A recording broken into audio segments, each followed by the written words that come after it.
Hey guys, welcome to my room. This is my house. This is my room.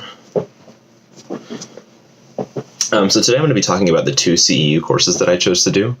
The two that I ended up doing were the course in ethics pitfalls and non-malfeasance. And the second one that I did was an internet gaming addiction one.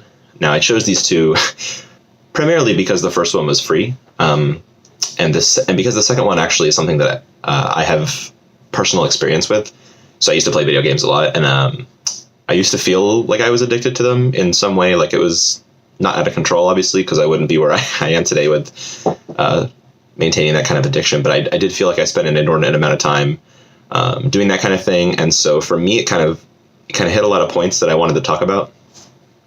But I'll get to that one second, just because the first one I feel like is more natural for me to cover first.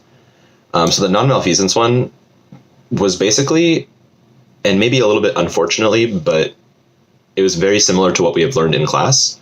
A lot of the information presented was basically the same information, but said in a different way. So I feel like I would basically reinforce my knowledge as opposed to learning something brand new.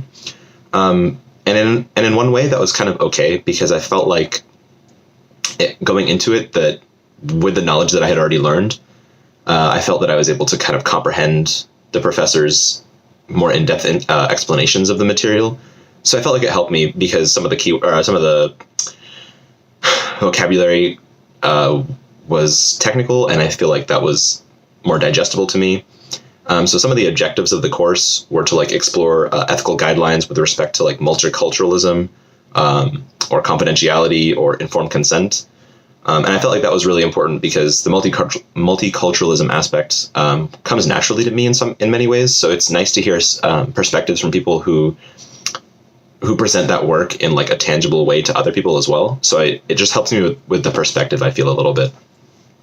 The confidentiality, we talked a lot about it in class as well. So a lot of the knowledge that I gained from this CEU course was also kind of concreting upon what we had already learned. So it's not that I didn't learn anything, but I sort of learned the same things, plus a little bit more. So it helped, and it was great, and it was awesome, but it wasn't brand new to me. Then they talked about informed consent, and informed consent is always important. Documentation, as far as telling your client what you will and will not divulge, when you will not divulge that information, making them feel safe and have them understand primarily what it is you're trying to accomplish in that session. Keeping them safe and keeping them aware and keeping them in the know is essentially the most important aspect, as far as making sure that they trust you. And that's basically non-malfeasance is basically being aware of the fact that you're trying to do no harm. So in trying to accomplish that goal, you have to set up these boundaries, and you have to set up these standards, and you have to make sure that your client understands where you're coming from. Otherwise, you sort of fall into this trap of the client thinking, hey, were they lying to me? What's really going on here? And then there's too many unanswered questions for them to feel like they can really open up and be safe in that moment of counseling or of therapy. And then they talked about documentation and just proper note taking and proper file storing stuff, which is also stuff that we've covered. But the professor actually, Dr. Snipes, talked about just more specific work examples, and I thought that was really cool. So it was just a little bit more specific and a little bit more geared from her perspective. And then discharge and abandonment, or discharge versus abandonment, I'm sorry. And it's basically how you naturally phase out your meetings versus just saying, hey, so next week we're going to be ending and that's it. And I know that we're kind of still talking about some things, but that's it anyway, and we're done. That's not really how it goes. So the discharge versus abandonment was great to learn more about as well. And then identifying the non-malfeasance in terms of kickbacks, blind referrals, and insurance fraud. So insurance fraud, that's the part that I kind of fixated on, because I think that it's really interesting that you can combine law and ethics together. And just some of that information was really new to me as well, because we didn't really cover a lot of that in class, as far as how that works and how the nitty-gritty works. So I thought that was really cool. That course basically taught me essentially what we've already learned about in class, so I don't really want to spend more time on it, but it was interesting, and it did teach me a little bit more and gave me a few more concrete examples that I was able to reinforce my knowledge with. So not a waste. The internet and gaming addiction one was by far the most interesting, just by virtue of not having learned it before. Like I said before, that I played video games when I was a kid and when I was a teenager because I moved around a lot. So it was really easy for me to have a hobby that I could, pick up and move with me, essentially. So it was very accessible to me, and it was very easy, and it was comforting, and it was familiar, essentially. And so I was able to kind of carry this practice along with me for 6-ish years, give or take. And because I had that with me, it kind of felt like my safety net. And so I was able to, avoid spending a lot more time with my friends, or not really make more deep friendships, because I feel like I've never carried friendships with me from place to place or from move to move. So a lot of that kind of was identified in this course, and that was really enlightening because I've never looked at it from someone else's view, identifying my experience.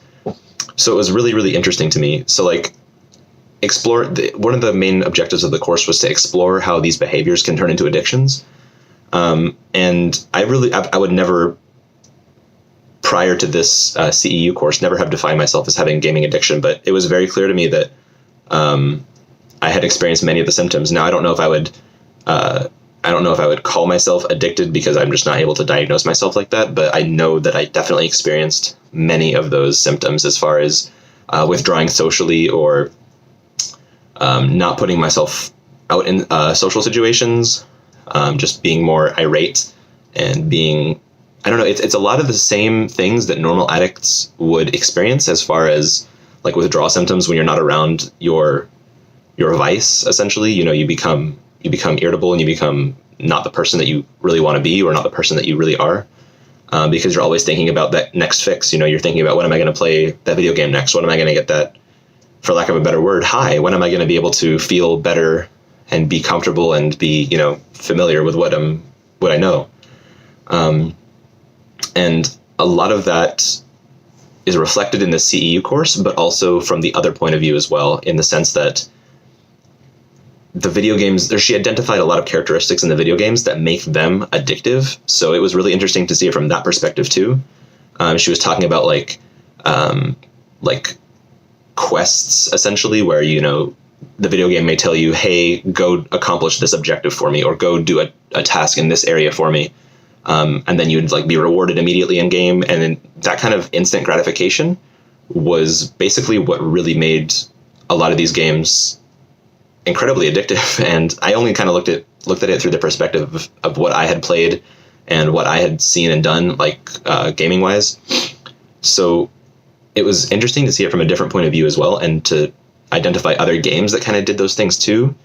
A lot of mobile games will do the whole advertisement thing and the whole pop-ups and the flashing lights and the clicking of buttons. And, it makes it feel really satisfying and rewarding to maybe want to spend a couple dollars here and there. And then suddenly it becomes a predatory action where the game is kind of forcing you into a spot. And I don't want to say the word force necessarily, but it's putting you in this position where spending money on it feels better than not spending money on it.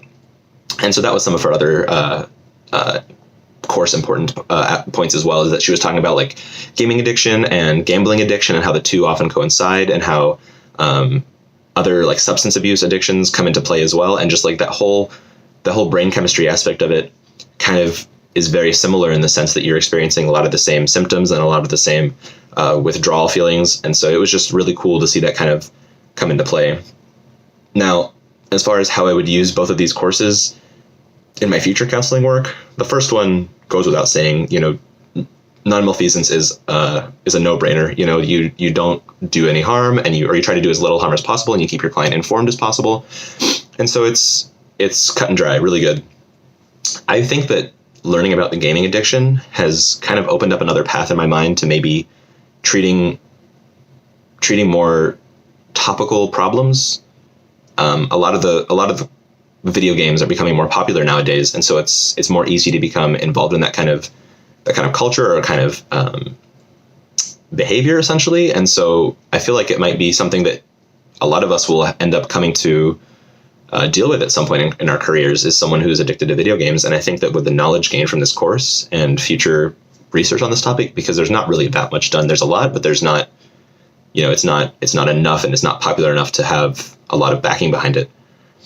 So it's really cool to see these kinds of things in actions. And then so she also talked about like treatment plans in the second one, and they're so similar to addiction treatment plans for other substances or like alcohol or gambling, that it's basically almost the same thing. But you have to approach it from the gaming aspect. You have to treat it as a gaming addiction, because you wouldn't treat an alcoholism addiction as a gambling problem. You'd have to treat these all as their own things. And while they may be similar, they do have a lot of distinct differences. And I just thought it was really cool to learn that. So those are the 2 CEU courses that I took, guys. I took the ethics pitfalls and non-malfeasance, and the internet gaming and addiction courses.